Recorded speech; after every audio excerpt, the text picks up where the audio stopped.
자, 그 다음에 또 여기서 알아둘 것이 중개 대상물이 되기 위한 요건 볼게요. 자, 이 중개 대상물은 우리가 앞 시간에 봤지만은 법정 중개 대상물은 우리 법하고 시행령에 규정되어 있습니다. 토지, 건축물, 그 밖의 토지 정착물, 임목, 광업재단, 공장재단이 우리 법에서 중개할 수 있는 물건이다.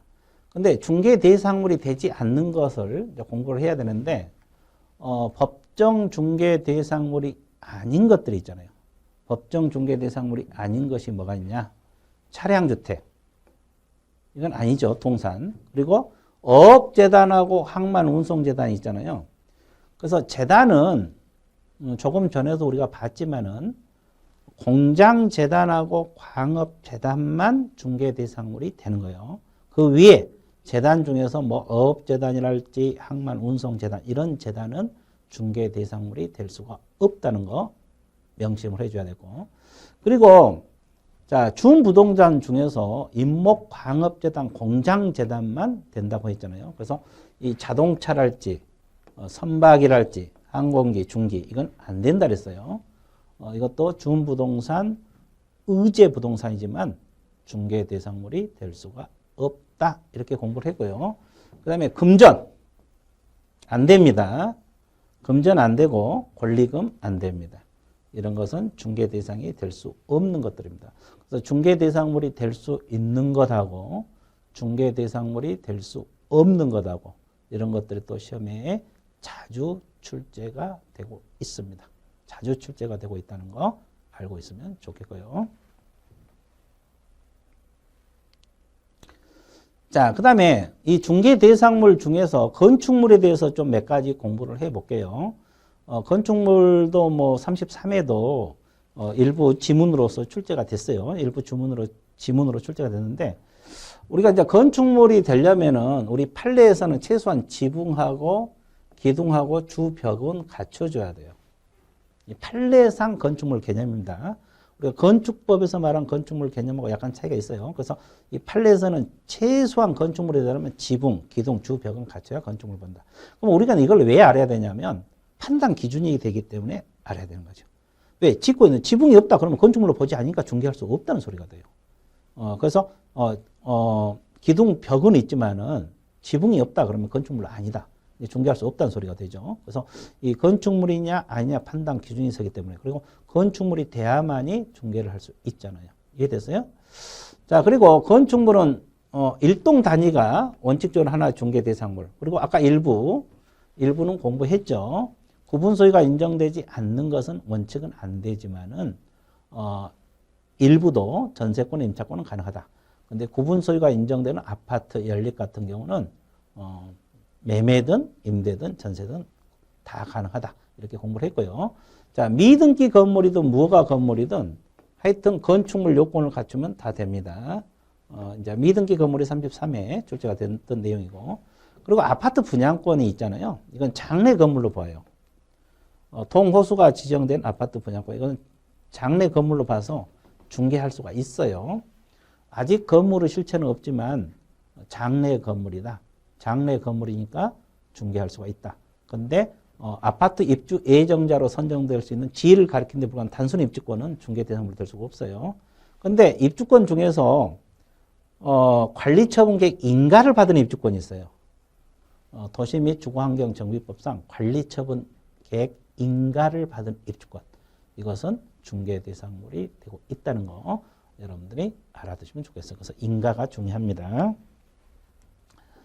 자, 그 다음에 우리가 이제 중개 대상물 방금 봤는데, 토지, 건축물, 그 밖의 토지 정착물, 임목, 광업재단, 공장재단에서 다 중개할 수 있는 것이 아니고 두 가지가 크게 충족이 돼요. 사법상 거래의 대상이 된다. 이게 이제 첫 번째.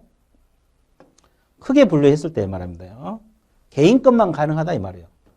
그러면 사법상 거래의 대상이 될 수 없는 것은 중개할 수가 없다 이 말이에요.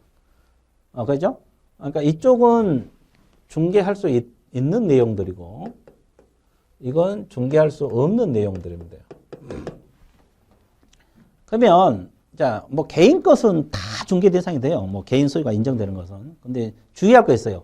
공법상 제한이 있는 물건들. 예를 들어서 개발 제한 구역 내의 토지 건축물 가능합니다요. 토지거래 허가구역 내 토지 가능해요. 허가 받아서 사고 팔 수 있잖아요. 군사시설 보호구역 내 토지 가능하고. 자, 공유수면 매립지가 개인들이 중공허가 받아서 매립한 것은 가능해요. 도로 예정지도 사유지에 지정된 것은 가능합니다. 그런데 또 사법상 제한이 있는 물건이 뭐냐? 이것은 간단하게 말해서 각종 권리가 설정된 거. 저당 잡힌 토지, 가등기가 설정된 토지 건축물, 가압류가 된 토지 건축물, 심지어 경매 개시 결정 등기가 되어 있는 것도 개인 소유면 다 가능합니다. 그러니까 행위 제한을 받을지언정 다 중개를 할 수 있다 이 말이에요. 근데 중개할 수 없는 것은 개인 소유가 아닌 것들. 하천 중에서 국가 하천하고 지방 하천이 있거든요. 이건 국유, 이건 공유거든요. 그래서 이것은 개인 것이 아니기 때문에 중개할 수가 없어요. 근데 개인들이 낸 사유 하천은 가능합니다. 여기다 한번 적어 드릴게요. 이 사유 하천은 가능하다는 거 알고 있어야 되고, 국유 하천, 지방 하천 안 되고, 또 하천이 범람해서 물에 가라앉은 토지, 포락지 있잖아요. 이 사건이 소멸된 것은 복구가 불가능한 것은 어차피 하천 부지로 나눠야 되잖아요. 이건 안 됩니다. 그리고 미채굴 강물, 이거 국가 것이라고 했잖아요. 토지 소유권에 미치지 않아요. 그리고 주인 없는 토지, 이거 무주 토지라거든요. 이건 국유로 보고 있어요. 민법에서. 그래서 중개할 수 없고요. 자, 바닷가 마찬가지 국유로 봐서 안 되고, 공도 공원 안 됩니다.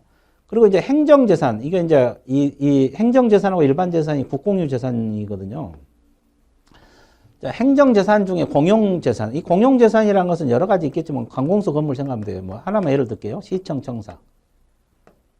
안 돼요. 공공연, 공중이용한 공원, 국립공원, 도립공원, 이거 안 돼. 보존용 재산, 각종 문화재, 이것도 국유입니다. 안 돼.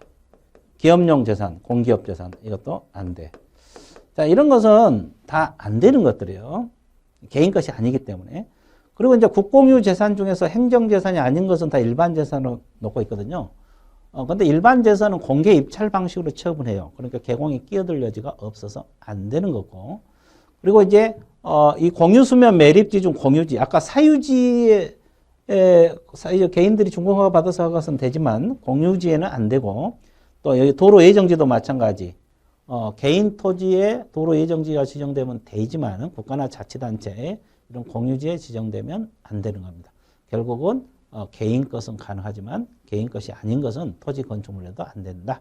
그럼 아닌 것들이 뭔가 이렇게 머릿속에 좀 정리를 해 주시면 되겠습니다. 자, 그 다음에 이제 크게 분류했을 때 개인 것이야 되고, 또 중개행위 개입 가능할 것.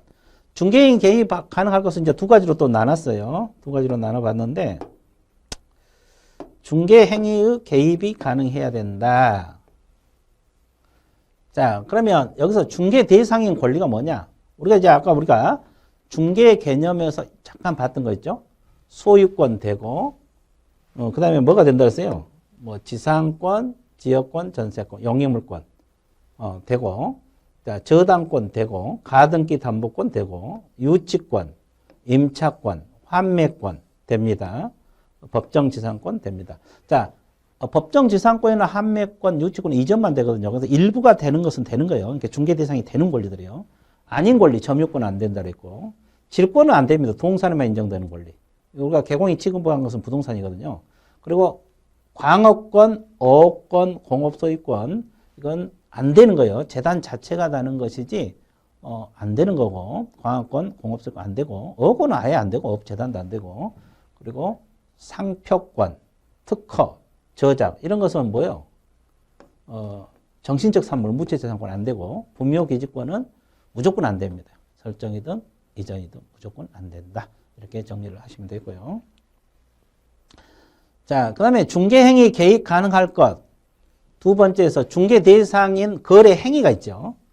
매매, 교환, 임대차는 된다 그랬잖아요. 이건 채권행위. 그리고 지상지역, 전세권, 저당권 설정, 변경, 소멸 다 되고요. 유치권은 이전만, 법정지상권도 이전만, 환매권도 이전만 돼요. 그래서 이전만 됩니다. 그리고 아닌 것은 질권 설정 안 되고, 상속, 공용수용 안 되고. 자, 이런 건 법률 규정이니까 안 되고, 질권은 동사에만 설정되니까 안 되고, 그리고 환매권, 이전만 돼요. 행사는 안 됩니다. 환매권 물건을 되찾아올 수 있는 권리잖아요. 행사는 안 되고 이전만 되고 그리고 이제 증여 기부 체납은 계약이지만 안 됩니다.